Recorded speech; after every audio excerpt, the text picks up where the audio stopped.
আসসালামু আলাইকুম। আজকে আমরা একটি সার্কিট দেখব, ডল স্টেটর সার্কিট। এটাকে ল্যাচিং সার্কিটও বলা হয়, ল্যাচিং করে ডল স্টেটর সার্কিট সম্পন্ন হয়। তো সেক্ষেত্রে আমরা এটা কীভাবে কানেকশন হয়েছে বিস্তারিত দেখব। সেজন্য আমরা এখানে কানেকশন দেওয়ার জন্য একটি টুপিন ব্যবহার করেছি, দুটি পোস্ট সুইচ ব্যবহার করেছি, একটি ম্যাগনেটিক কন্ডাক্টর ব্যবহার করেছি এবং একটি লাইট ব্যবহার করেছি ইন্ডিকেট করার জন্য।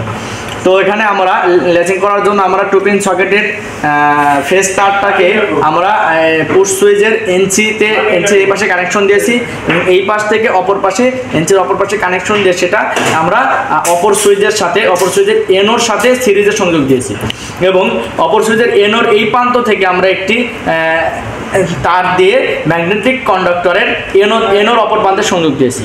আর আমরা পুশ সুইচের এনোর ওই প্রান্ত থেকে আরেকটা তার নিয়ে আমরা ম্যাগনেটিক কন্ডাক্টরে ডাইরেক্ট কয়েলের সংযোগ দিয়েছি। আর কয়েল থেকে আরেকটা তার দিয়ে আমরা ম্যাগনেটিক কন্ডাক্টরের এনোর যে অপর প্রান্ত ফাঁকা ছিল ওই অপর প্রান্তে সংযোগ দিয়েছি, ল্যাচিং করেছি। এটাই হলো মূলত ল্যাচিং। আর এখান থেকে আমরা শর্ট করে উপরে নেগেটিভ পজিটিভ দিয়ে দিয়েছি, যখন এটা অন হবে তখন এই পাশে লাইন যাবে, সেই কারণে লাইটটা জ্বলবে। এটা জাস্ট লাইট ব্যবহার করেছি। এইভাবেই মূলত ডল স্টেটর সার্কিট তৈরি করা হয়। তো আমরা যদি এখন লাইন দিই দেখতে পাবো। তো আমরা লাইন দেওয়ার আগে সুইচটা ঠিক করে নিই। তো আমরা লাইন দিই, লাইন এই যে অন হচ্ছে, ম্যাগনেটিক কন্ডাক্টর অন হয়ে ল্যাচিং হয়ে গেছে এবং লাইটটা ইন্ডিকেট করতেছে। অর্থাৎ এটা সবসময় এনও থাকে, যখন এটা পুশ করে তখন এনসি হয়ে যায়, সেখানেও লাইট জ্বলতেছে।